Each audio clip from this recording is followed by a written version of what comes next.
ও মা আমার বেল্ট দাও। হ্যাঁ দিচ্ছি বাবা। এনে খোকা। ও মা একটু চা করে দেবে। ও মা টিফিন রেডি হয়েছে। হ্যাঁ রে খোকা হয়ে গেছে রে। ও মা আসছি, টাটা। হ্যাঁ সাবধানে যাস, টাটা।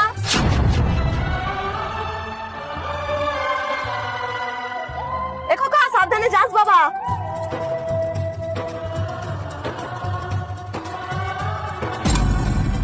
কই গো আমার জ্যাকেটটা একটু দাও তো। হ্যাঁ দিচ্ছি রে খোকা। এই নাও। এ খোকা তোর জ্যাকেট। এইটা না বর্ষা দিয়েছে।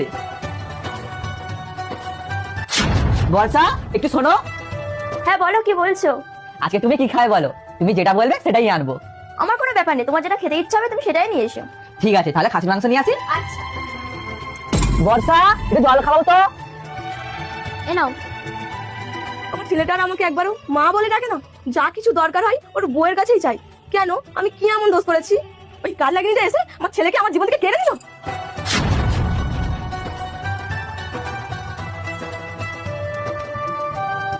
বর্ষা টিফিন রেডি হলো? হ্যাঁ হয়ে গেছে, এই তো দিচ্ছি। এই নাও। টাটা। টাটা, সাবধানে যেও। হ্যাঁ তুই আমার ছেলেকে কত টাকা করেছিস? মা তুমি এইসব কথা কি বলছো? হ্যাঁ আমি ঠিকই বলছি, যে ছেলে আগে মা ছাড়া কিছু চিনতই না সে এখন আমাকে আর মা বলে ডাকে না। শুধু তোর জন্য আমার ছেলে আমার থেকে দূরে চলে গেছে। তাহলে তুমি তোমার ছেলেকে বিয়ে দিলে কেন? তুমি তোমার আঁচলে তলে রাখতে পারতে। কি তুই আমার মুখে মুখে তর্ক করছিস? মা তুমি সব কি করছো? তুই জানিস না রে মা, যবে থেকে কাল লাগিয়ে আসছে তবে থেকে আমার ছেলেকে আমার থেকে কেড়ে নিয়েছে। তুমি সব কি ফালতু কথা বলছো? তুই জানিস রাজের কোনো দরকার বলে সারাক্ষণ শুধু এটাই বলে, আমাকে একবার বলে না যে মা এটা দাও। সত্যি মা, আমি এখন বুঝছি যে তোমার বয়স হয়ে গেছে। ওরা সবে নতুন বিয়ে করেছে, এটা তোমার কি সমস্যা? ওদেরকে একটু ওদের মতন থাকতে দাও না। কেন আমি কি ওদেরকে বাধা দিচ্ছি নাকি? কিন্তু আমার ছেলে আমাকে একবার মা বলে রাখবে না, এটা কি আমি সহ্য করবো নাকি? মা তুমি আবার ভুল করছো। দাদা কি কোনোদিনও তোমাকে বলেছে তুমি ওর মানাও? তাহলে ও এখন আমার থেকে কোনো জিনিস চায় না কেন? মা এটা তোমার তো ভালোই হলো, এবার থেকে তোমাকে আর দাদার দায়িত্ব নিতে হলো না, বৌদিই পালন করবে। মা তুমি মনে করছো তোমার সন্তান তোমার থেকে দূরে সরে গেছে তাই না? আমাদের দুই ভাই বোনের ওপর তোমার একটুও বিশ্বাস নেই? তোমরা কি আমাদের দুই ভাই বোনকে সেইভাবে মানুষ করেছো যে আমরা তোমাদেরকে কষ্ট দেবো?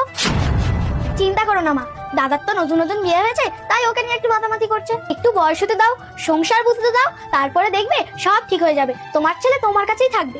বৌদি আমি মায়ের হয়ে তোমার কাছে ক্ষমা চেয়ে নিচ্ছি। না ঠাকুরজি ঠিক আছে, তোমাকে আর ক্ষমা চাইতে হবে না।